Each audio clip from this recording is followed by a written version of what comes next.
Y'all don't know how much that we love our family, that we love you. You're my blood family, you're my church family.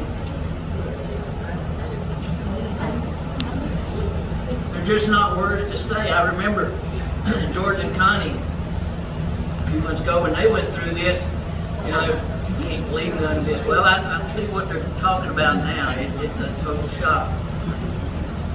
I know y'all have heard this story lots of times, but I've told it many times. But I love telling it every time. You know, Sheila and I, we started going together when we was 15. Back in 1968, October 1968, we started going together. And we went together 3 years before we got married in 71. Well, we hadn't been going together too terribly long, and my great Uncle Joey he said, son, I need to talk to you. That's okay. He said, son, let me tell you, he said, what you need to do right now is run from the Murchisons. I said, oh yeah? He said, yeah. He said, listen to me, son, listen to me, son. He said, I used to be one heck of a man. He said, you see me now. He said, I'm just a shell of a man. He said, you know why that's from? I said, no, sir. He said, that's from the Murchisons. Well, I can say I've lived with the Murchisons for 50 years now, almost more than that. Precious family. I wouldn't have swapped them.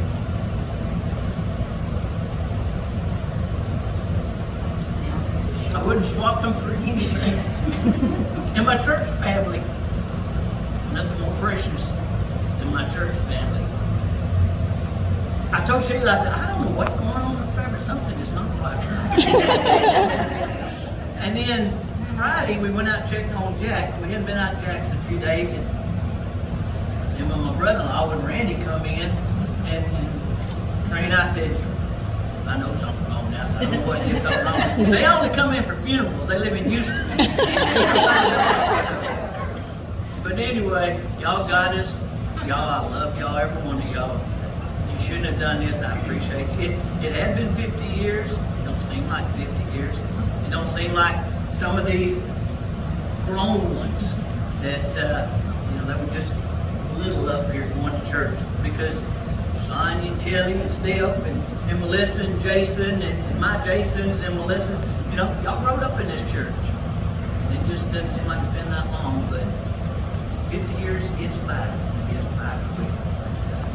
I'm very fortunate to have, y'all just have to forgive me, but I'm very fortunate to marry girl that God wanted me to marry. He had to move my family 300 miles to get me up here to meet her. And then she had to be saved to get me back in church, because this week, July 1976, Sheila began to talk to me about the Lord. She wasn't saved, and she began to ask about, you know, the Lord, how to be saved. And tell me, I done been going with her for 3 years. We done been married a year, and you know, I've never even witnessed to her. That shows how far away from the Lord I got. And so we talked about it. And then, like I said, July, the second week of July, 1976, Sheila said, they're having a revival up there at Wilton Church. I said, let's go. We did. And she walked the aisle and told the preacher that she had been saved, wanted to be baptized, going to church, and I rededicated my life to the Lord. And it just, we've had a great time. There's been some times, sure, that it wasn't perfect in marriage, but they've been very minimal, very few. So if I would say anything out of this, and then I'll shut up so we can eat some cake. You young people, people that may not be in church, if you want a good marriage, and to be where that marriage to be strong and what it ought to be, better put God in the middle of it. Because me and Sheila may have made 50 years without it, but I'm convinced, bottom of my heart, had we not decided back in 1976, we're going to do our best to raise our family, ourselves, in church, follow God, try to do the things that God would have us to do. Our marriage wouldn't have been as successful as it is. So if I can say anything to encourage you, nothing is more important than family with the exception of God. But God first, family second. Life will be good. Y'all, I love y'all.